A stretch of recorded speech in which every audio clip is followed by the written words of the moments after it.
I mean, it's really not that hard. You don't want to do it? I'll do it this time. What up, podcast world? As always, intro starting at a weird time.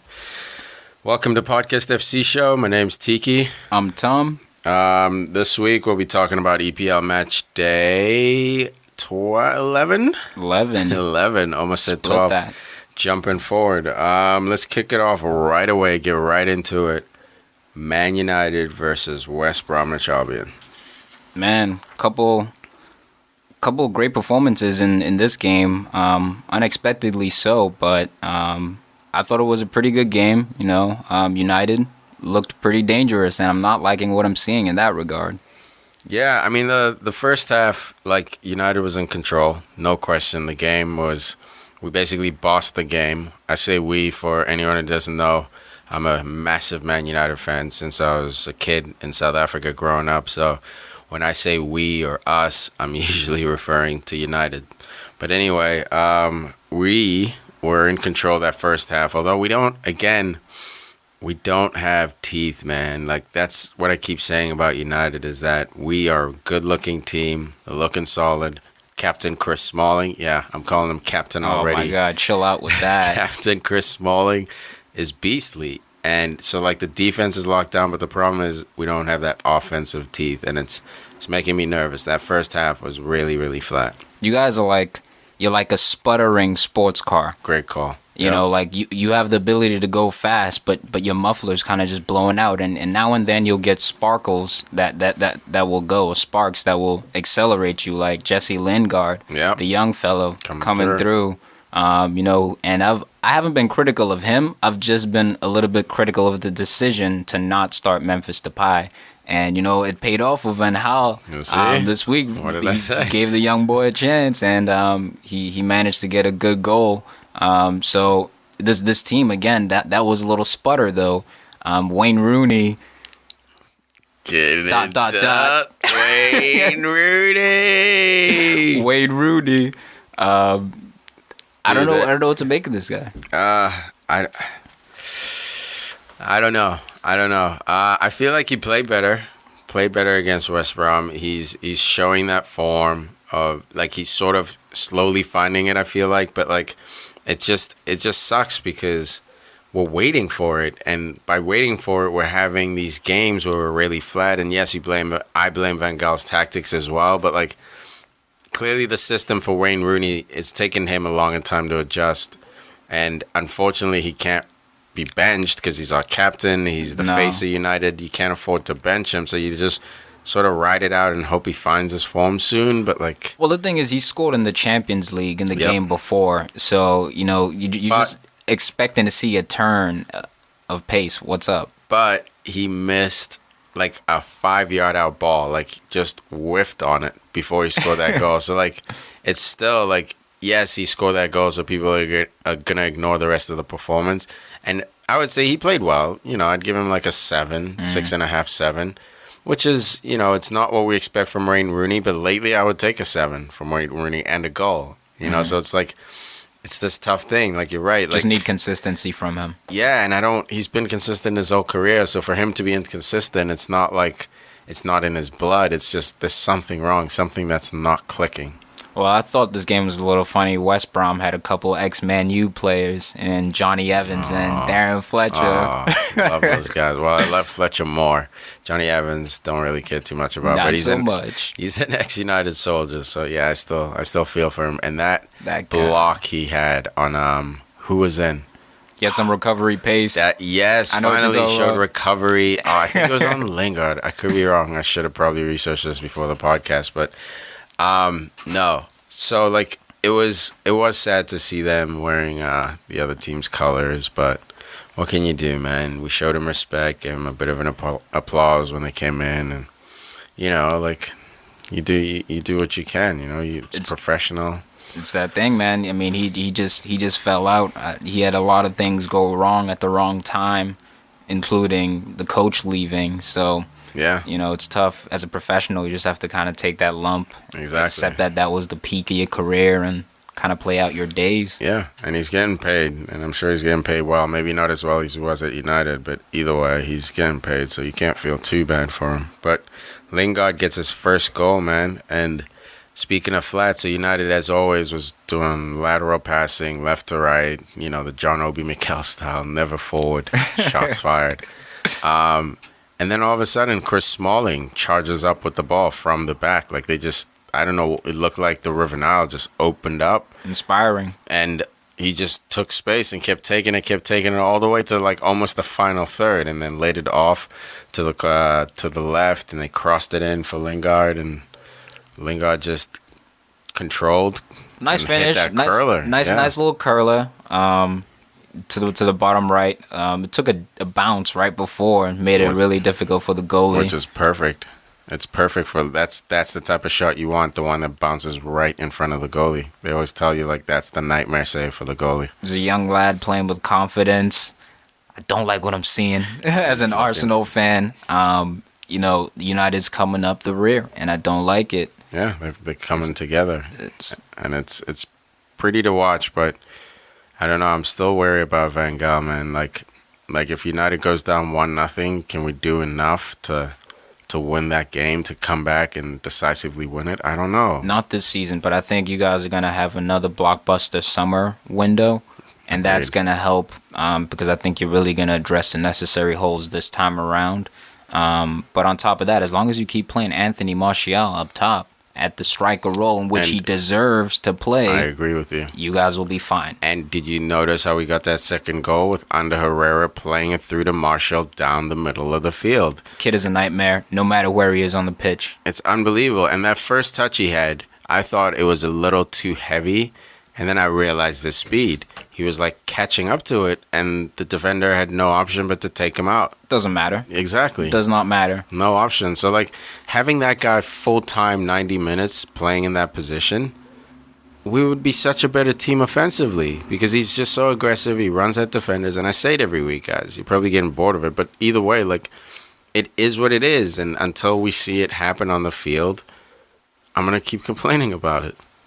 I mean, imagine playing Depay, Lingard, and Martial once they're all on form, and Mata, and maybe even Mata and Rooney sitting under that with a strong central midfielder, even Bastian Schweinsteiger. You might be able to make that work in a very attacking formation. And we could. If those kids are all hitting on all cylinders, it's going to be a nightmare. Team. And it's great because all those guys are all under 21.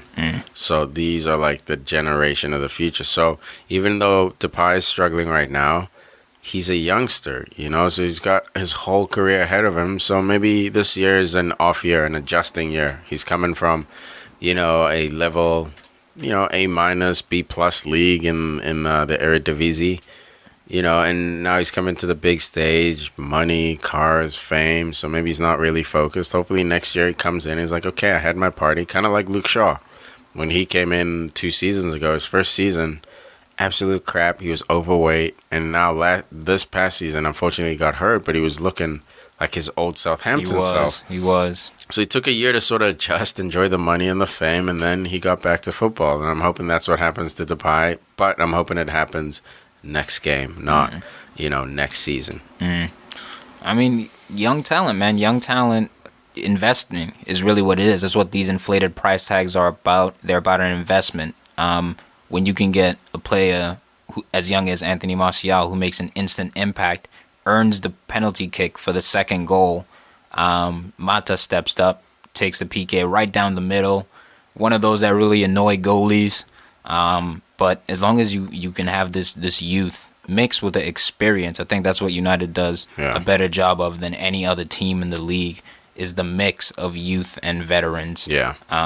And they're prospering at the moment. And I love that Van Gaal's been relatively good about mixing in, United youth talent. Last year he tried Blackett. Yes, Blackett's out on loan now, but either way, gave Blackett a shot in the first team for a whole season.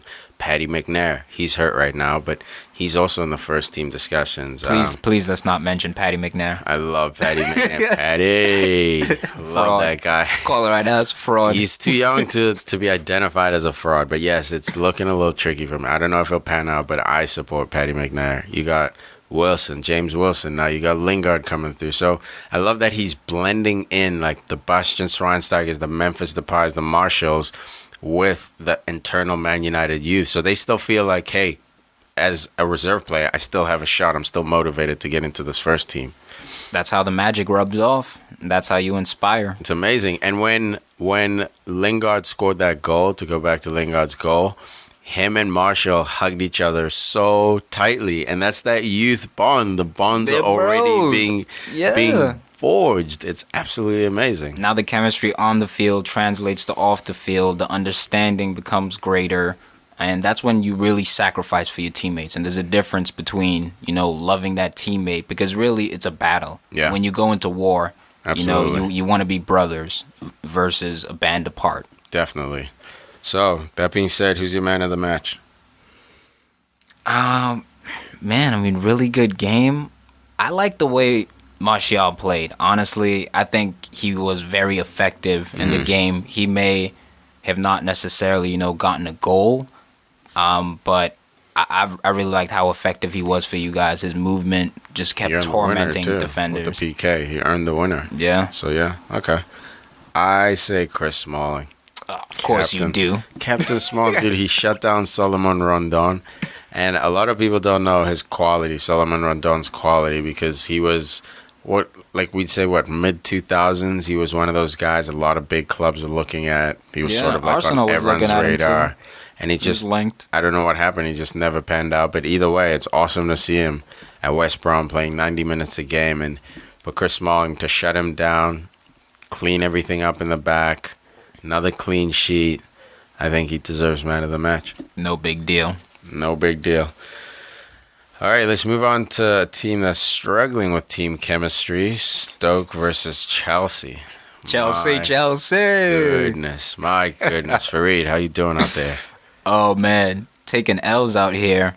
Mourinho, if he does any more backstepping, he's going to be Michael Jackson, because this dude is moonwalking his way out of interviews and everything. He wasn't allowed to actually participate and sit in the coach's box this game as he was suspended. Yeah, he wasn't even allowed at the stadium. He was watching it from the Chelsea hotel. So already mentally going into this game, the team had to go in understanding that the head coach was not going to be there. But man, I don't know what to make of this Chelsea team. I myself have kind of vouched for Mourinho and say stay strong long term. Let's see what happens. It's getting harder every week. Yeah, and Mourinho's not helping his case, like you said, by just being a head case. He's making it. I know his tactics always been the distraction is me, like media focus on me, but it's too much. When you're getting suspended from stadiums, it's too much. There's a balance where, yes, you want the media to attack the manager when the team loses, so the team can focus on training and winning the next game. But it's out of balance this year. It's absolutely out of balance, and I think it cost Chelsea that win.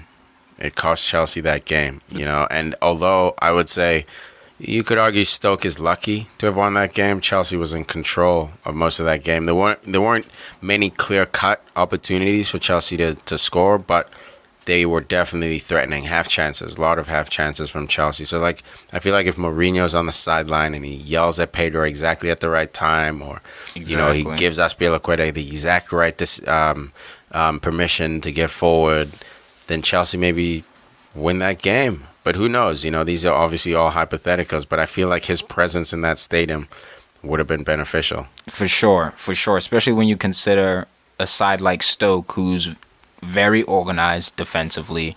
They're difficult to break down. They have mountains in the back, and short cross. Oh, love that guy. You don't want Love that to. guy. I hate that guy. He broke Aaron Ramsey's ankle. He hurts a lot of people, but he's a savage. Soft. I can't deny it. You know, he's a savage soft. out there. He's a general. Soft. You'd want to go into battle with. Whoa, what? Ramsey's soft. Ramsey is not soft. Are you Ramsey's serious? soft. Rambo, that's his nickname. Rambo. No, I'm kidding. I'm just talking goes smack. into war. I'm talking smack because he's an Arsenal player. No, man, I like the Stoke squad. They have Jedrin Shaqiri, the young Swiss international who they've invested in with a high price tag, club record. So he had a great game. I thought Victor Moses, who they've snagged from Chelsea, a lot of talent, I think, in the Stoke squad. Bojan Krkic, also a lot of people don't know. So they have a lot of technical players now. It's not so much the Stoke squad we remember from a couple years back that was just hit the long ball, let's get the long throw in, and we're just gonna physically battle you. Now they have a balance of that and skill. Dude, I was sitting there watching the game, and when Arnautovic scored that first goal with that bike, and he's nasty. Arnautovic is one of those players where he reminds me of, like, he has an Zlatan Ibrahimovic personality, like very arrogant. He's got that swag on the field. But it's almost like an offensive swag. It's a swag that messes up team chemistry, that kind of swag. Like very, very, like, arrogant. Because he doesn't pull it off a lot of the time, exactly. Honestly. So it's like, chubby you're not that dude. Exactly. But when he's on, he shows magic. He's a magical player, and that bike just proved it for him to adjust his body like that and just bury that ball. Although Begovic got a touch to it, right? He got a little Begovic touch to it, but it was just too much power. It was too much. And then I sat back. I was like, that was a crazy goal for Stoke to score. And I started looking at the players on the field, and I was like, timeout. Yeah. Stoke has Arnautovic, Shaqiri, Bohan, Johnson, and fucking Afellay. Yep. I was like, this is not Stoke. This is like a Tottenham or like level type of team, Everton level. I was like, how did Stoke manage to piece together so many footballers? You know, guys who play the ball. Have to game plan. It's all about the coach. When Tony Pulis was managing them, they were just hard nosed, grind it out. Long ball. You know, it was a nightmare to play at the Britannia. It's on those rainy nights, those rainy days. It's a nightmare to play at the Britannia against those boys. So they managed to shut out Chelsea, clean sheet. Ironic. It was a Mourinho score in a 1-0 type of game. Yeah, scored a goal and then sort of packed it in a little bit. And Chelsea couldn't break him down. I mean, talk about no teeth for United. These dudes are in granny stage. It's just gums. You know what the problem is? The problem is Costa's too busy looking for fights. He's too busy looking for fights. What an asshole. I was watching the game, and I'm sitting there like, okay, so your team is at 0-0. At the time it was 0-0, and you're not playing particularly well. You're not playing bad, but like it's just an okay game so far. You know, no one has like quite broken out yet. And you're sitting there like trying to eyeball people, like run into people, just trying to pick fights, trying to earn cards, trying to. But I was just like, dude, you're reckless. you're so good. Like if you were like a B-level player, like playing for Stoke, and you're that type of guy, I would understand. But like you're at Chelsea, a prestigious club, and yes, there are times to be fired up, and there's a difference between playing hard and like trying to bully people versus playing dirty and trying to bait people. And he was baiting people, and it was just, I don't know. Every week I just see it more and more, and I'm like, this guy's just a prick. Before I was like, you know what? He's competitive. Yes, he's a bit of a prick, but he's competitive, whatever. It was like a 60-40 balance. Yeah, now it's kind of like 70-30 the other way. I'm like, this guy's like 70% like just asshole and 30% competitor. Yep. Look, I think Diego Simeone might have been the manager who would have been able to get the best out of him. You're right. And when he was at Atletico, you could see that because he was on another level. He was evil, dude. And the physique that he brought to Barcelona and Real Madrid, they honestly, their defenders aren't used to playing against a player like that. Sergio Ramos hated him. So when you take that to the Premier League and the ref's not going to give you those calls, the ref's, he's not going to protect you, so to speak. No, not at all, against the short crossers who will hack you at some point. You know, that really can lower team morale because now those calls are going against you, or You just look like you're complaining. That's the thing. That's the difference, is that if they're going against you and you just keep playing your game, it'll come right. And I say that, being the type of guy who would, yell at the ref when you felt, unjustly fouled. But as you take a step back and you're like, these are professionals, so they should be judged on a different scale than me, who played like college ball and semi-pro. It's just a different level. So like, you can't get away with that kind of stuff. You have to, like, I don't know, just do your job. Yes, the ref might blow a call, but you just, as cliche as it sounds, you just put your head down and get on with it. But look, you know how. So you mentioned you play college and semi-pro. You know how when you played in those games, you needed to play with an extra anger and extra fire in your belly when you played out there. Yeah. His fire, this dude's got a forest fire going, straight up. And it's on, like you said, it's different levels on the pro level. So for me, I think like he may need to actually get into that mental stage. He may need to do those things in order to be at his peak performance. And I don't know how long that's going to last. I don't know how long that's going to last. His hamstrings, he's already injury prone. Yeah. I'd say, though he's a big, strong man. He has a lot of muscular injuries. Yeah. I'm not sure with that attitude how long you're going to be able to last on a team the older you get. Yeah, I know. It's weird to say that because last year he was just such a perfect fit. He won them the fucking league last year. And now this year, I'm not saying he's not a fit anymore. I'm just saying, like, you can see all of them aren't fitting together. They're all on different pages. The only person I see playing well is Ramirez and Willian. Everyone else is sort of, maybe he'll show up one game, Aspilicueta will have a great game, then he'll take a nap for a few games, so like, it's not this weird. And also Begovic, actually. I'll give Begovic some credit. Won't. I think put Courtois in. No, Courtois, as soon as he's healthy, Courtois comes back. No question. But the issues at Chelsea, I think they would still be having these issues. Maybe, like I said last week, maybe instead of losing to a team like Stoke today, they would have tied a team like Stoke today because Courtois would have been able to make that save against Arnautovic, who knows. But either way, there's still a problem at Chelsea, and the problem is that they're not clicking. So, yes, that's why I give Begovic some of the credit, is that he's just consistently giving you a 6.5 out of 10 game. Whereas John Terry will have a 3 out of 10 and then a 6 out of 10. No, this is definitely a disaster. Yes, at the club. No question. I mean, 7 losses now. 7 losses. For a defending champion, that has never, ever, ever, ever happened in the history of the Premier League. Chelsea broke a record by having 7 losses in your first opening 12 games this week against Stoke. So we'll see if they bounce back, man. But it's going to be a very hard road. I agree. So your man of the match for this game? Got to give it to Arnautovic. He earned it. Nice little bike. Beautiful goal. Clinical goal. And I think I like him, man. He's a skillful player. I think if he can just prove to be more consistent, he might end up being picked up by a different club. For me, might be a little surprised, but Xherdan Shaqiri. Xherdan Shaqiri. Like all the runs around the field, every time he got the ball, he was trying to go positive, putting the defenders on their heels. And this is Chelsea he's going against, It's not just some regular, like, mid-table team. He's trying to attack the Giants. And you could tell that this guy has pedigree because he's played at the Bayern. So he's not afraid of big clubs because he used to be at a big club. So I found that he played fearless. He put Chelsea on their heels. And unfortunately, he didn't get a goal, but I think he played the best on the field by far. So man of the match, Shaqiri for me. I'd just say a quick honorable mention would be Jack Butland, who, your boy, I thought he had a great game, made a couple special saves to keep him in the game. Anytime you play a top 4 squad like Chelsea, you're going to need a solid goalkeeper who can manage the game but also make those special saves. Especially a shot stopper. Yeah, that's what you need. You need a guy who's a shot stopper who can stop that shot that's going top cheese from a Ramirez or, the Costas. So, yeah, well, good call, man, with Jackie Butts.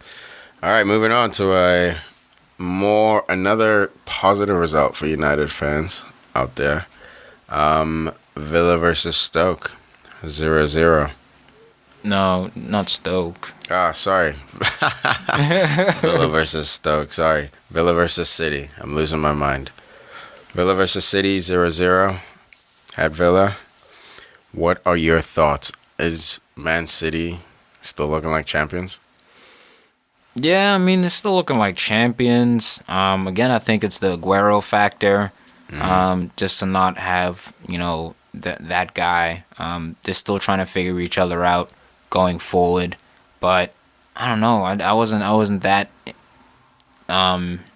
surprised at this result. I guess maybe I was expecting a 1-1 draw, some goals, but I thought it was gonna be a tough game.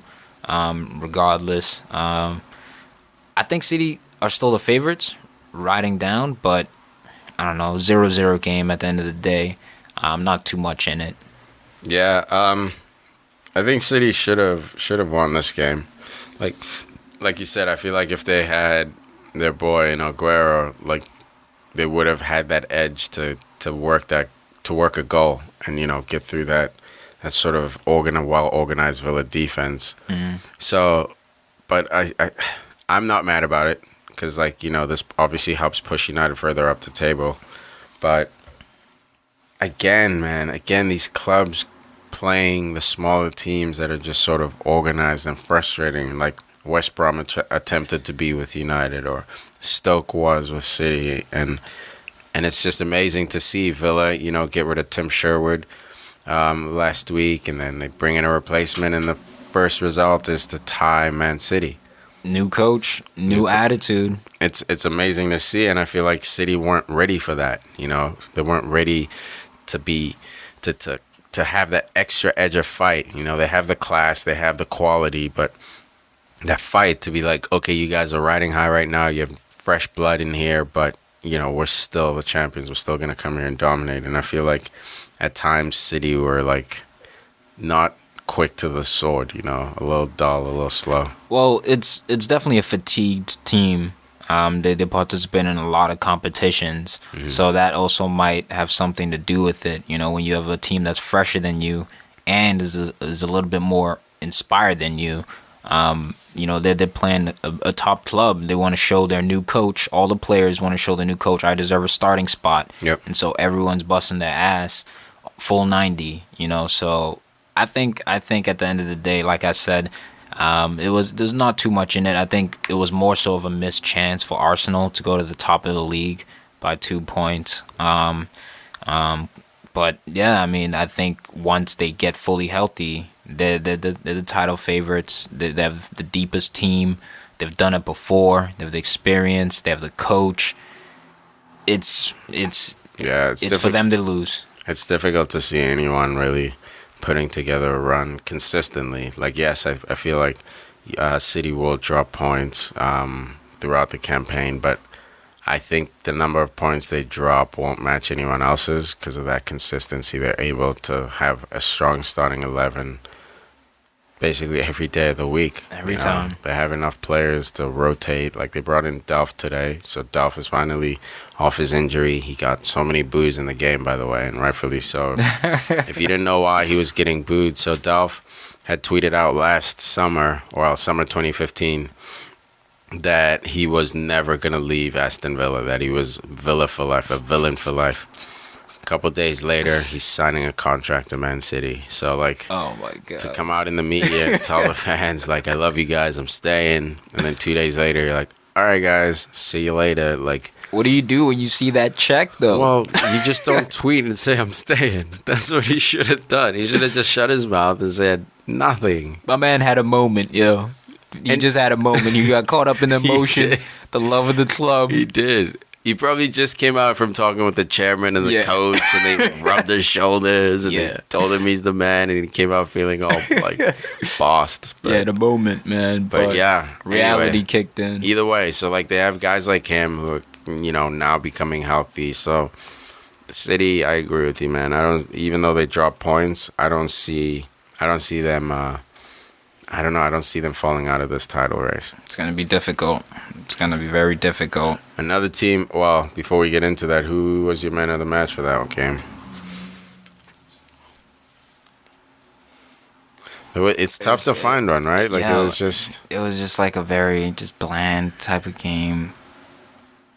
I don't know. I'd have to give it I'd have to give it to a defender. Company? Yeah. Or would you go the other side? I don't know. I mean, for them to share the points. Yeah, we'll just say that one was just a stalemate. Yeah, that was a weird one. No one really deserved it.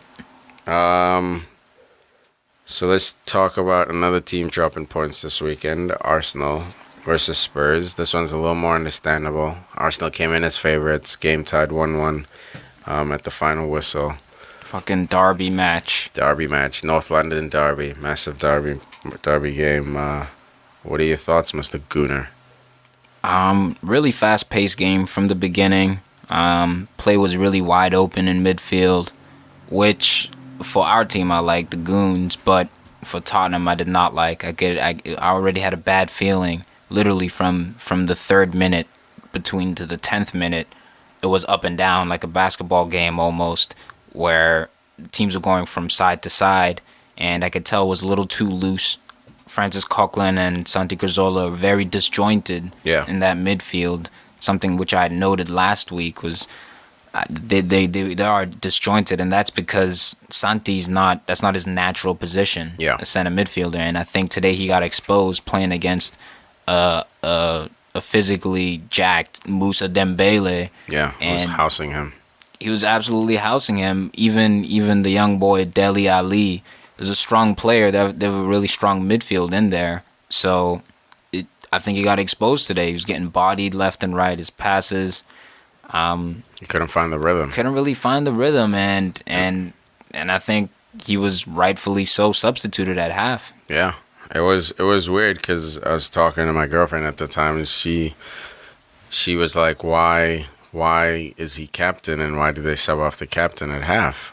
And I was just, I was like, harsh. Dude, like, that's a great question. Like, I feel like you would try to make some kind of tactical adjustment, like move him out wide or something, sacrifice someone else. But no again, place for him to go. That's our debate. Like, is Santi really a leader of men? I don't know. He came off at half, and the team seemed to do okay with. Actually, the team seemed to do better with him off the field. I don't know. We'll see. Either way, he's not the permanent captain, right? Ramsey's your permanent captain when he's healthy, or am I wrong? No, not Ramsey. It's Per. Oh, Mert. It's Per Mertesacker. He's our captain typically, but even before, speaking about Per, this dude is the biggest liability in the world. We have to play a high line. Anytime we're playing with Per Mertesacker in the lineup, we have to play a high line because we can't risk. I don't know why we play a high line. It doesn't make sense. It doesn't to me. I think we should actually sit deep because we know he's slow. Recover. But we don't have the midfielders to necessarily do that with Santi Cazorla. That's how we kind of get exposed, and then we don't have possession. And so I think that's why we play a high line. We do it the opposite where, all right, let's play the offside trap because we know Per might not keep up. Yeah. But today, Per Mertesacker dragged out of position, goes to close a midfielder, and that opens up space for Harry Kane, and Koscielny tries to play the offside trap, tries to step up when he shouldn't. I thought it was offside, but honestly, looking back on it, it wasn't. It was clean. Harry Kane was onside. Clinical finish. Mm-hmm. Just opened up his hips. So it was just the defense and the midfield is struggling. Going back to that goal, see, I blame more Koscielny on that. So yes, it was triggered. The whole move was triggered by Per going to close down a midfielder, stepping up, being pulled out of position. But if you notice, the ball's on the left side of the field. So for Per to shift over to the left side of the field and step up to that midfielder, what should have happened, yes, you can argue Per should have never stepped up, but that means you give that midfielder the ball. I think it was Christian Eriksen, who I'm sure they've been given instructions, close this guy down. Find the space. Close him down as soon as he has the ball because he can spread the ball around the field anywhere he wants. So I'm thinking Per did his job, realized no one's going to close this guy down. So if he gets the ball, he runs at me, right? He turns and runs at me. Kane now is one-on-one with Koscielny. So he's like, no, let me close him so he doesn't even get the ball. If he does, he doesn't turn. What Koscielny should have done instead of try and play offside trap, and they showed it at halftime during analysis, Koscielny should have read that like, oh, Per's out of position. It's too late for me to step up offside. That was a lazy tactic. He should have just covered the space and like ran into Kane's path. Those type of things happen in games all the time where defenders are constantly pulled out of position. That's why the 4-3-3 is the biggest formation right now, because you can have these wingbacks who can either beat not wingbacks, wingers who can beat the left backs and the right backs, which forces a center back to come over and cover. So it's really like this dynamic attacking way. So I get that, dude. I agree with you in terms of whose fault it was on that particular goal.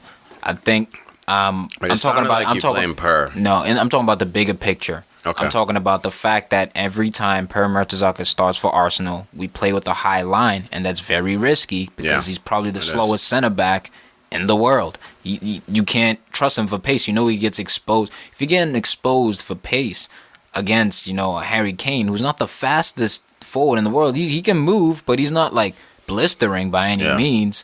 If you can get exposed for pace against dudes like that, makes it very tricky. And for me, I think maybe playing Gabriel would have been more suited in this game.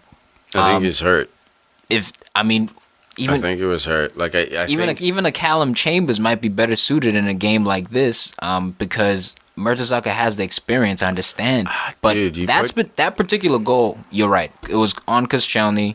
He should have dropped off. Actually, I think Per also could have helped him up by not stepping up, by actually just talking to Coughlin to slide over, or having a midfielder slide over and kind of dropping off.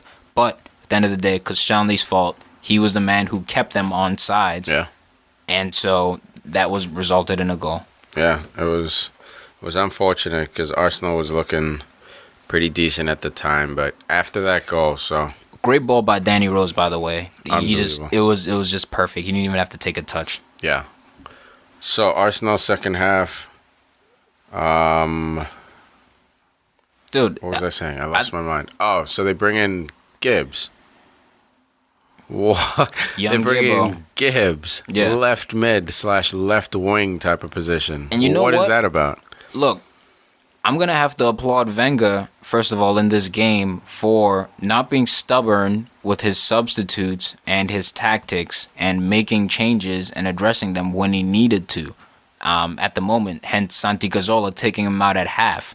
Very rarely does he take out a player at half. Agreed. He saw there was a major problem, which was misshaping the midfield, made an effective decision, brings on Kieran Gibbs in the second half. He scores the goal to tie it up, and it's one of those goals where he just wanted it.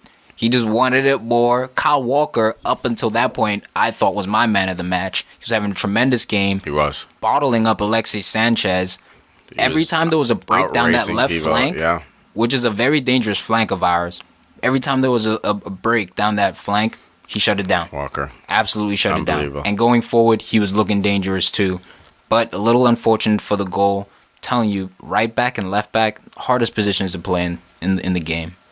You think so? Yeah. I think it's the hardest position. Because even if you look at that goal, he was in a pretty all right position. He attempted to clear it. A beautiful ball came in from Ozil on the right side. In swinging too, which is really hard to clear. Yeah, and up until that point, Arsenal wasn't really getting delivery into the boxes in free play. We had a lot of set pieces where there was some quality shown, and Giroud, I thought, should have had a couple of goals, but he might have been cow of the game. Yeah, he was cowish for sure. He was cowish because he could have came through in the corner kick. Yeah, he had 3 of them, like, unchallenged. Like, it's like, dude, you're one of the tallest players on the field, and, like, you have 3 unchallenged headers, and not one of them on target. Like, at least put it on target. It was close, but no cigar, man. Yeah. But back to the goal, Ozil puts a nice little ball in, and Walker, this is why I say it's the hardest position to play. Walker is attempting to clear the bounces in between the 6 and the post, and he's contorting his body to kick it out for a corner. Yeah. He's accepting the fact that, okay, this is a corner. Yeah. But Gibbs just wants it, sprints right into him, crashes into him, left foot and all, tucks it in somehow in the near post. Great goal for Lloris, like, flapped that. He flailed at the ball. Dude, it was so unfortunate because it bounced at Lloris's, like, knees. And, like, he had his hands down to save it. But, like, as it bounced, like, up over him. And he tried to, like, get his hands up to like, push it up over the crossbar. And it was so devastating. It was so sad. It was so close. Oh, it was amazing. Pure joy. And Gibbs, man, I guess he can play that left wing spot. But That is a question of depth. I think you were bringing up earlier. That's the problem with Arsenal. I was like, Gibbs, a guy I've watched for years now at the left back position or right back once in a while when they need him.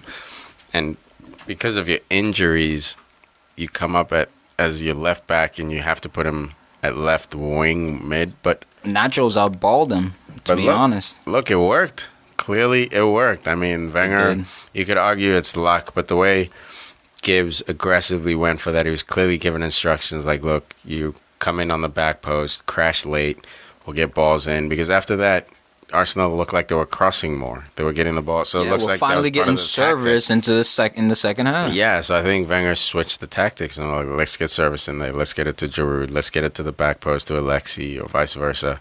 And you got to give him credit for that because we asked the question, what's going to happen when Arsenal goes down 1-0 in the first half? The past couple of games, Swansea, Watford, we look shaky, very shaky in these first halves. We get to 0-0s, and then we go on 3-0 goal spurts. But now we go down a goal in a derby match, huge rival with some quality. These players have some quality. Yep. And I think we showed heart. You definitely showed heart, but also you could argue that you were lucky not to go 2-0 down because there were fits and spurts where for like 5 minutes or so Tottenham was sort of knocking it around your final third, trying to penetrate, and unfortunately didn't have the luck really, because Eriksen had one on the right side. It's deflected off Flamini and easily could have been one of those disaster goals. Yes, that's just a spirit breaker. Absolutely. So Arsenal showed that they do have heart. I don't know if their heart is strong enough to constantly be coming back from games like this. So you're going to need to button up that defense if you're going to have a real title run. And that's what I'm saying. Maybe depth, Wenger. We may need to address this in January. So please do something about that. So who's your man of the match? I'd have to say my man of the match goes to the Tottenham player, young under 20-year-old Dele Alli, 19-year-old. Jeez, this kid, man, he was amazing today. Had an amazing game. Physically mature as hell.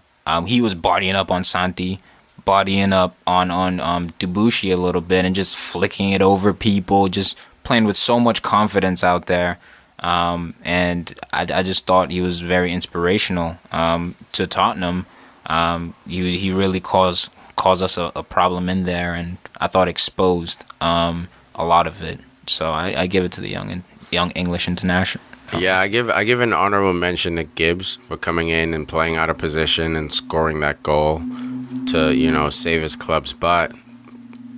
But I think Dele Alli. I mean, it was pretty obvious in the game too. I think that's that was the broadcast man of the match as well too in the stadium. It was Dembele. Was it Dembele? Yeah. Okay, cool. Yeah, so Dele Alli, like I saw the same thing, and this kid's like 19. I saw him for the first time earlier this season, and I was like, who's this long-legged, like free-flowing, like confident kind of player? And he looks like he's shaping up into a real stud, a real talent for the team. Real player, man. So yeah, I agree with you. That's my man of the match. If Tottenham can get Lamela, Eriksen, and Dele Alli and Kane hitting on all cylinders, they could be a problem because their defense is really, really solid. Yeah, Vertonghen and Eric Dyer, now Toby Walker Alderweireld too. Can't be stopped. Walker, and then you got Hugo Lloris, the French national goalie, like very solid spine. Yeah, very absolutely. solid spine. Eriksen at the 10 spot. You got Kane now who's scoring goals. I hope they can keep this team together. I'd be curious to see next season what they can do, but I think Kane. Hope they get dismantled. Eriksen, I think, is going to leave, go to somewhere bigger. But where bigger? Because Eriksen, I feel like, hasn't got over that hump. You know how, like, Modric, you could start to see, holy shit, like, this player is becoming something. And he managed to get over that hump, and that's why Real Madrid came for him. I feel like Eriksen's been teetering on that edge. He hasn't quite... He'll show 3 or 4 games, brilliant class, assists, dishing out balls...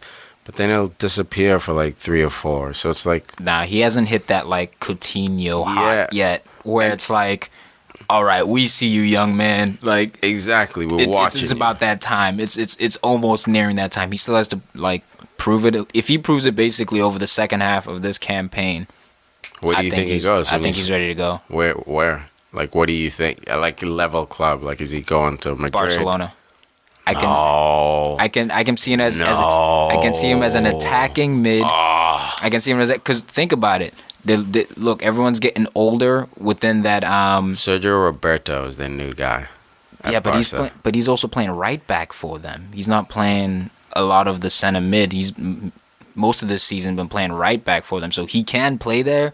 But Iniesta's getting older. You've lost Xavi. They have forwards for days. Messi's gonna drop in that role, but I think Coutinho, man. Oh, you're saying Coutinho? Oh, I was yeah. asking about Eriksen. Oh, Eriksen? Yeah, we're talking about Eriksen. I was like, Eriksen couldn't get over that Oh, I hump. thought you were talking about Coutinho. Oh, yeah, Coutinho, I can see that. Yeah, I was like, why you battling me so hard on this? Oh, no. Like, I was that's like, easy Eriksen money. to Barca? Let's all calm down. No, I was No. asking about Eriksen because he couldn't quite get over that hump. And then you compared him to Coutinho, Okay, who so- looks like he's getting over that hump right now. So, Eriksen, what happens to him? You think he stays at Tottenham, basically? I or think is he stays until he shows that he's better. Yeah. But I think he's going to show that sooner than later. How high do you think he could get, like, with his talent? Do you think he has, like, a Barca-level talent? Or do you think it's more like... That's tough. Yeah. I think he's very talented, though. I think he could be Agreed. a free kick specialist. Agreed. Very creative player. Has to just add goals to his game. And just that extra bit defensive work rate. But yeah, I mean, I think he's a very talented player. I think I see him at a PSG. I could see him. That's high, bro. Man, I know. High. I think he's quality. And I think I could see him there at his maximum potential. Right now, it's a little bit more difficult because I think he's not surrounded with the best players. I think he's a player who becomes better when he's surrounded by other stars Like versus Kabay. the star. Yeah. You know what I mean? Like a Kabay type guy. He needs that support system, and if he has it, he'll Shine, I think. He will shine, yeah. You're right. Hopefully it works out for him. All right, speaking of Coutinho, Pool versus Palace handed their first loss under Jurgen Klopp. Yeah, someone slowed him down. Finally, right? Slowed this Klopp train down. Jesus, I was nervous. I was watching some of the game, and Palace, dude. Palace. I love fearless, Palace. Man. I love Alan Crystal Pardew Palace. and I love it. You know what the best part about Alan Pardew killing it at Palace is? Newcastle looks like they're getting relegated. Idiots. That's the best part. Why would you let the silver hair fox go? It was unbelievable, dude. He had the whole French connection clicking together, and then they got dismantled because it wasn't his fault. Kabay wanted to go play at PSG. He was getting called to come back home. He's French. I can't blame him. But that team with Sissoko... I mean, they started struggling. They started showing a dip in form, but I think what it is Newcastle became a little spoiled. They did. Where they thought, all right, now we're better than what you're giving us. Exactly. It's not good enough. We're looking to take a step up. And they may have tried to run before they could crawl. And it reminds me also of Aston Villa with Martin O'Neill, when they had Bong Lahores and everyone was clicking and everyone was hot. And they had Ashley Young. And, like, it was a team where, like, it was on that cusp of being maybe like a Tottenham level, like maybe finishing 6, 7, maybe 5th if you have a good season. But, like, again, they got rid of their coach. They were like, oh, to get to the next level, we need better management. And now they're fucking battling relegation. Nowhere to be found. Nowhere to be found. So it's like these teams that get so overly ambitious, I should say. It's not arrogant because there's nothing wrong with wanting to get your club into the top 3. It's got to be difficult, though, right? Because that desire almost blinds you It sometimes does. with managers because And there's owners. a lot less... Yeah, and there's a lot less patience. Yeah. There's a lot less patience. It's difficult to say, I believe in your system nowadays versus what have you done for me lately? Exactly. And that's the sad thing about football nowadays, is that that's just how it is. Actually, the world. You know, that's The how world. the world is. Microwave all society. sports. That's it. Yeah, we want things quick, and unfortunately, Newcastle now, they might go down. I don't know. Villa looks like they might go down. So it's like these clubs that were at the level where you could say West Ham is today, or Stoke looks like they're threatening, or Swansea were today. Like, that's Even where they used to Leicester. be. Leicester's a different story because they're flying high. If Jamie Vardy gets injured, I think Leicester is fucked. But I'm saying you bring in a manager like Ranieri, who's a class manager. Experienced, yeah. He's proven it in the past too, but all of a sudden, if you start having a bad run of form, then what? Do you just let go of him, or That's the thing. That's the thing. Like how, like, my question always is like, if you let him go, then who do you bring in? So, for example, if you let Mourinho go, who do you bring in? Ancelotti again? Like, that's the thing. It doesn't make sense. Just ride this out with Mourinho. Sit him down. Tell him, hey, you gotta like rein it in a little bit. I know you like to be eccentric and be in the media and mind games, but like rein it in. Leave poor old man Wenger alone. Like let's stop beating up on Arsenal. Like let's just go back to being robots and playing soccer. And if someone sits him down and gives him that talk, I think Chelsea can find their way. Obviously, that's not the discussion we're having right now, but just like Stu's always got to take random Arsenal jabs, yeah. Old man, random ass Arsenal jabs Wenger. Out of left field. Nah, man, I think this dude Bolasie, he finally got given a shot to play striker or center forward, and he made it pay. He made it count. He did, and credit to him. He made it count. He got his opportunity. He put it away. Yeah. But what the hell was Khan thinking? In the box, ball comes in from Zaha. He does this weird layoff thing. I think there is him forgetting that just because you're given instruction by a manager to play out the back, possession, keep the ball, keep the ball, keep the ball, doesn't mean you try to do this cute layoff pass in your own 18. You can't do that. That's what comes with the consequences of that. You have to learn the rights and wrongs of doing that. Boot it. Every once in a while, you just got to boot it. If he boots that ball, it's a reset. You save yourself a goal, but instead he tries to lay it off, falls at Bolasie's feet. Bolasie in the box, 9 times out of 10, he's burying that ball, and he buried it. There was no like coolness. There was no slotting it. Exclamation. Composure. No, he was like beast mode. I'm gonna break the net, and he punished him. Man. He punished Khan, man. He's quality. He's such a nightmare to play against. One of the worst forwards to play against. I think those types of forwards: skillful, powerful, fast, have a nose for goal, aren't selfish, will get their teammates involved. Really, really good goal. But again, young Coutinho stepping up for Liverpool. Dude, talk about being inspired. This Coutinho reminds me of Shinji under Klopp at Dortmund. Like, just I think we're gonna start hearing people talking about Coutinho to Madrid, Coutinho to Barca, Coutinho to PSG. Like, this kid right now is looking really hot, and he's always had this class. He just couldn't put it together, even when he was under Rodgers, and Rodgers did his best. I don't blame Rodgers. I think it's a combination of injuries and losing your star players. He was really starting to show it against Rodgers. He was, and the best part of his game for me is his cannon. He can shoot, so like he doesn't need to beat you, go around you, get in the box and shoot. No, like he can beat you maybe 20 yards out, 25 yards out, quick step over, buys himself some room on the right foot. Boom, ball's in the net. Like, that's it. Just needs a yard. That's it. Just a yard. Now this goal that he scored to tie the game up, that also showed his class, his composure to just slot the ball through the defender's legs. Send the ball away from where the keeper's going. I think it also showed his confidence too, because a lot of the time, when you're not feeling confident, you don't take that shot first time. He just naturally stepped into that, no questions asked. It was robotic, like you said. It was just like he was in the zone. He didn't even think about it. With confidence, first time strike. A lot of times when people are struggling, they may take a touch or look to pass to a teammate when you should just strike the ball. Yeah. And good things happen when you shoot. Exactly. And I love how that move sort of started with Ibe just like running at the defense and just causing problems. And it's beautiful to watch Liverpool play now because they have just this confidence, and it's amazing what a coach will do. I know I've said it before, everyone said it before, but like just bringing in Klopp, these are the same guys who played under Rodgers. Like, there's not a single player he has brought in. The only thing that's changed are the training sessions and the team talks. That's it so far, and that's mental though. That's probably the biggest part. I know, and it's just amazing to see, every once in a while, because we sort of forget how important a manager is. We just fire him at will. Oh, he lost 3 games in a row, get rid of him. That type of stuff. And it's just, there are times to get rid of him, and in this time, like, it was right for Liverpool to get rid of him, clearly. But Like, it's amazing to see this team like clicking and flicking the ball, and they don't even have all their players yet. they don't even have Sturridge back, dude. Benteke is sort of still working his way back to being a 90-minute player. Like,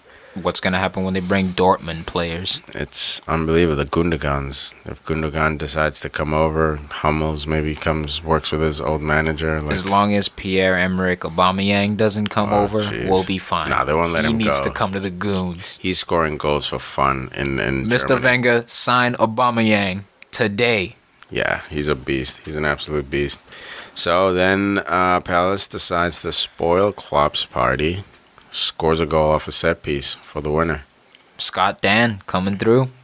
Unbelievable, dude. It was a good game, man. It was a good game because Palace didn't lay down. No. Obviously, Liverpool wouldn't lay down. They're the home team, and they planned to Klopp. No, Klopp never lays down for anyone, except maybe you could say Bayern Munich, Champions League.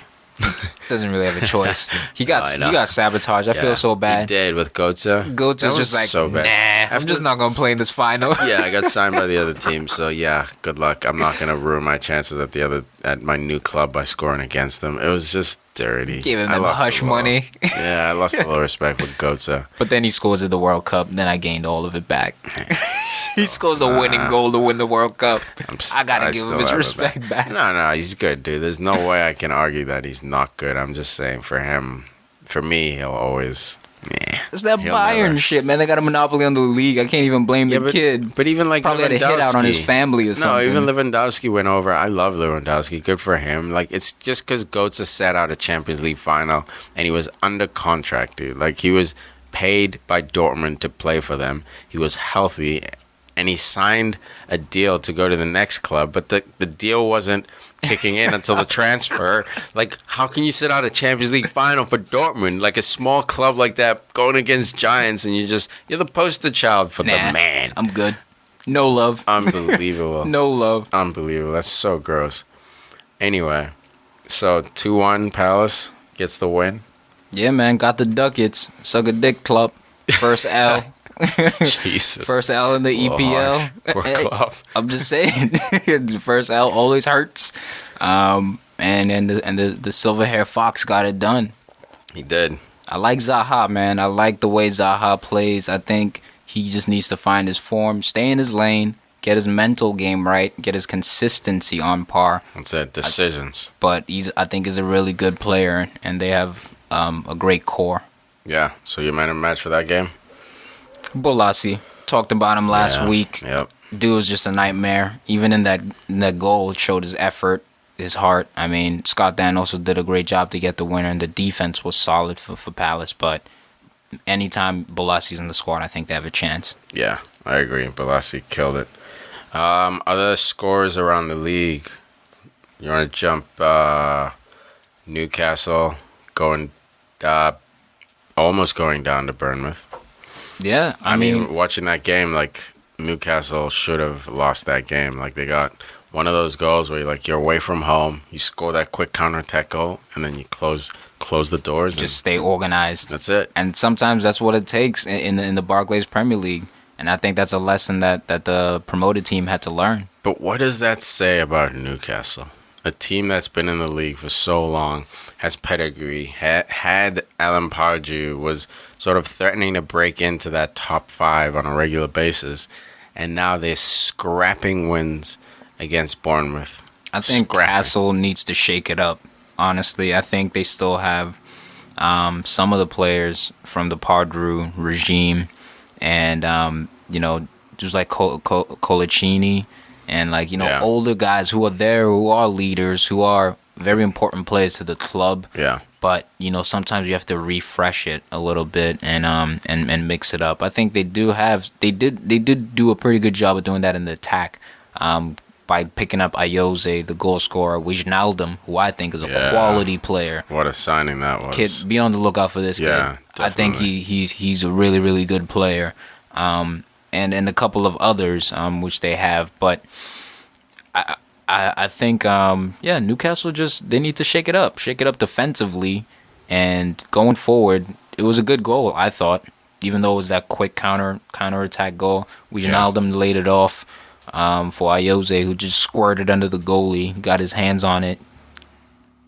Probably pissed at himself, but no, it was a good performance by the promoted team, and it's just a harsh lesson you have to learn. You're not going to win every game, and sometimes starting fast is a very, very positive thing. Yeah, definitely. Leicester 2-1 to West Ham. Leicester keeps the party going, and now you could have argued that West Ham and Leicester were sort of following the same path of a flying high, and Leicester finds a way to peck West Ham down. Watford. Watford. Why did I say West Ham? Watford. It's all good. They get stuck in mind sometimes. Again, man, that boy Vardy. Vardy's a savage. He gets himself a PK, but he keeps the run going. I think the next game he plays, he has a chance to tie up Ruud van Nistelrooy's record of scoring 10 goals in 10 games consistently, or consecutively. So I think this Leicester team is good, man. This Leicester team is good. They have your boy Mahrez. They got a couple other random players I like, and with the right manager in place, solid team. Yeah, absolutely. Funny note in that game, though. So after Vardy gets the PK, earns the PK, so obviously everyone's expecting Vardy to take it because he's going for that Ruud van Nistelrooy record. And look who comes up, snatches the ball, and starts marching towards the PK spot. Your boy. Mahrez. I don't know what this dude is thinking. Like, he's thinking, I heard the hype. I'm going to Madrid. I'm going to Barca. Goal bonus. He's thinking goal bonus. I'm going to get this goal, get this check. He's hearing the hype, man. So the crowd boos him, immediately proceeds to boos him. He's like, he's confused. He's sort of walking to the spot. He's not sure exactly why they're booing him. And then all of a sudden he realizes, I'm taking a PK. We have a forward here who's on a run. Why not give it to him? And he's forced basically by the crowd to give Vardy the ball to take the PK. And Vardy, like the man he is, smashes it into the net. Smashes it, and then proceeds to sprint off as he usually does with a celebration. I feel like he runs harder when he celebrates than when he's like playing the game. He celebrates so hard, that guy. Bro, it's like a new day for him every time he scores. It's like his kid was born or something. Like, he gets so amped up, bro. And I think it's his story, man. The story of like dreaming about this since you were a kid, and you had to fight so long, and you finally break through at 28 years old. Like, it's such a fight. You think about guys like Rooney who've been pros since they were 16, dude, and you're like working part-time jobs. You're on probation. Like, you're on house arrest. You're on curfew. Like, trying to become a soccer pro, and you could have easily, like, when you were playing at that semi-pro level, you could have easily ducked out and like started with the women and the drinking and the drugs, but he stayed focused, and now he's threatening to break Ruud van Nistelrooy's record. Are you kidding me? Like, when you think about pedigree, hitting on all cylinders now. Like, Ruud van Nistelrooy's been a pro since he was a kid. Like, who's this like Jamie Vardy blue collar kind of player? I love it, dude. What a story. Sign him, please. I don't know if he'd be as effective on any other team. I don't know if this feels like a one-hit wonder, dude. Like, let's just enjoy Vardy for who he is. I hope it's not. I hope he can keep it going until he's 32, 33. But maybe his dribbling quality to those other teams, yes, I agree with. But his killer instinct, his speed, and his work rate. He's gonna work for the team. You know he's not gonna cheat you on that. So I think he'd be a really sneaky pickup in January. Yeah, definitely. Other results in the league? Going with West Ham Everton 1-1, full score. West Ham, very, very talented team. Again, random dudes like Payet. This week they had a Lanzini score a goal. Nice little Shirla or a little curler to the top right. Up a 90, really clinical finish. But again, Lukaku showing that he has plenty potential, rounding the goalie to tie it up 1-1. So this Everton team, keep asking the question defensively, can you be solid? And I know they were away from home, but we know they have the firepower, so they're gonna score goals. But if young John Stones can step up and really be tight back there, then they have a chance to really do some good things. But even score. And they slapped a $45 million pound tag on him. Smart. Everton. They're Hell like, yeah. you want him, you're gonna have to pay 45 million. And it's so funny because we live in a world now where like, okay, 45 sounds reasonable for Lukaku. Like because you get 60 million for Di Maria, you know, or like 80 million for Ronaldo. So like a guy like Lukaku sort of had a chance at top flight soccer, like at Chelsea, sort of, because he was never really like given a fair starting position, but he didn't really cut it at Chelsea, you know. And I think it's because he was young, man. I don't think Could be. Mourinho ever liked him. I think I agree. Mourinho has those plays like Kevin De Bruyne, who now everyone agrees is a top talent, Yeah. one of the best players, proved it in Germany, yeah, which is a really difficult league. You're playing up against Bayern Munich, and for you to get German Player of the Year says something, you know. Says a lot. So for Mourinho just to look at a player like that and say, "No, I don't. You're not my guy. You're not my type of player." could be an ego thing could- too, arrogance. Sometimes coaches just don't like certain players, you know, they just don't match their system for whatever reasons. But I think those two losses are really huge because I think Chelsea had the pieces really for a dynasty to go on and win 3 or 4 in a row. Yeah. Lukaku could have been firing on all cylinders this year. Kevin De Bruyne could have been that guy for them this year, on top of a Willian, on top of a Hazard, on top of a Cesc Fabregas. So Yeah. now the squad's looking a little thin for creativity, and that's the price that they have to pay. But no, pretty good stuff though. With Lukaku. Yeah, Lukaku's looking good, man. Other results, last two, Southampton and Sunderland. Southampton finds a way to get 3 points, 3 very valuable points for them. Really off of a stupid penalty kick. Such lack of discipline by Jan Villa, who was touted as, you know, a very good player, you know, the next Vieira type of moniker he had, but really showed a lack of discipline. And Tadic steps up, takes a really great penalty kick, bottom right, hits the side netting, away from the goalie.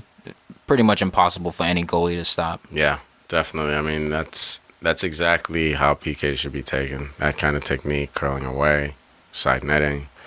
Killed it. Absolutely killed it. Norwich City steals 3 points from Swansea. Yeah, man. Norwich just My God. the birds. They randomly stole Canaries. that. Yeah, they stole it from Swansea, and Swansea now having some bad results, struggling against Arsenal 3-0. So to now get another loss, it just can't be good. So I know they have some talent on that team too, and Andre Ayew and a couple other players. They're going to be looking to pick their game up. Gomes.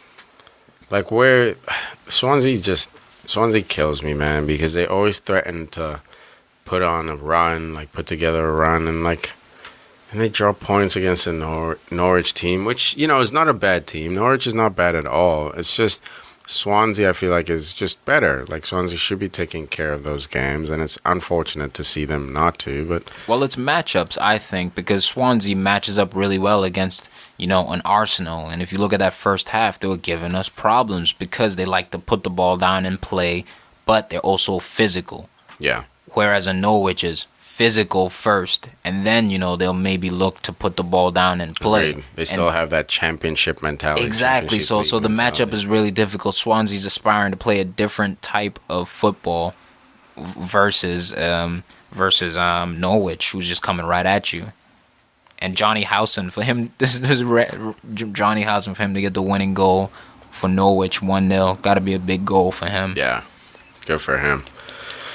All right, so I think we got it all, dude. Got match day 11 covered. Yeah. Banged it out. Just around the world, man. Special goal scored by Neymar Dude. against Villarreal. Dude, Did you this see it? guy? No, I did. Oh my God. Dude, this guy, Neymar. Neymar, look, Look it up. I was people, if you haven't doubting seen it. Barcelona before because my friend and I, you know, my boy Igor, we've been talking about Champions League and things like that and who's gonna win. A lot of time thinking Bayern. The more I'm watching Barcelona and the way they're playing without Messi, it's really scaring me. And the defense is starting to kind of piece it together back Yeah. there, starting to get some clean sheets. The goal Neymar scored though, he had this ridiculous like over the head flick into like a first time finish. It was something else. It was something special. So definitely check that out. But I'm thinking Barcelona is gonna be right there in the Champions League. Yeah. I mean, they're always right there anyway. But yeah, like they're getting results without Messi, like you said. Like I don't see why they wouldn't be right there, man, going against the Bayerns. But I don't know if they'll have enough. It's the To beat a defense. Bayern. Yeah, that's the thing. Like the German efficiency, the efficiency that team plays with. So people say like Pep Guardiola, like he's only managed the best teams. Like he's always had the cream of the crop kind of talent. Which he has. Which he definitely has, but what he's managed to do with that cream of the crop talent, a guy like Ancelotti has also coached a lot of cream of the crop talent. Like you compare him to other managers, Van Gaal's had cream of the crop talent. Like you compare him to that level, and like Pep is special, dude. Like I don't care what they say. Yes, he's never come into like Chelsea of 2001, 2002, and like built him and made him a powerhouse like Mourinho. He's never won with an FC Porto type team. There's something to be said about being able to manage the best players in the world. And to do it so well. Yeah, you look at Phil Jackson, even from NBA basketball. All right, he coached Michael Jordan. He coached Kobe Bryant. But you have to manage those killer instinct personalities. You have to manage a Lionel Messi. You have to get the best out of him every game. You have to challenge him. You have to be able to look Messi in the eye and said, you had a bad game. You didn't play up to your best. You could have done more. And a lot of coaches run from that. A lot of coaches are intimidated by these players. And so I think the knock on when people say that he's managed the best teams, it shouldn't be taken as seriously as some people take it. Because there are a lot of managers out there who would just drown in the water, who would not be able to manage these players. You could argue Mourinho drowned in the water at Madrid. You know, he wasn't really getting along too well with Ronaldo. You know, their relationship was okay. It wasn't broken, but it wasn't this bond, this close bond that you could argue Pep had with Messi. You know, Messi respected him. Eventually, at the end, they sort of fell out. I think some things happened with Iker Casillas too, which really and the Spanish national team. So it's like this, like you said, there's something to be said about a guy who can manage the best talent in the world and do it so well. Like Bayern's looking like Barcelona of the mid 2000s, like fact. And last year, you know what? Last year, I think they were looking too much like the Barcelona of the 2000s. They were trying to overplay. Yes. This year is different. It's efficient. This year is just efficient. It's about efficiency. Get the ball forward, score the goal. Yes, we're playing as much as we can, but we're scoring first. That's it. That's the goal. If it's on, we're scoring. If it's on, we're shooting. We're not trying to get 16 passes and then walk the ball into the goal. Like, no. Like, if it's on, we're going. And it's scary, dude. It's scary to watch Bayern. So, yeah, even though we mainly focus on, you know, EPL, we watch just about every league, you know, all the big games. So we'll mention it, you know, throughout our podcast. Like, if you guys ever have any, like, comments or you want us to cover certain games or whatever, you know, hit us up. Twitter, it's at Podcast FC Show. Facebook.com/Podcast FC Show. You can also email us, podcastfcshow@gmail.com.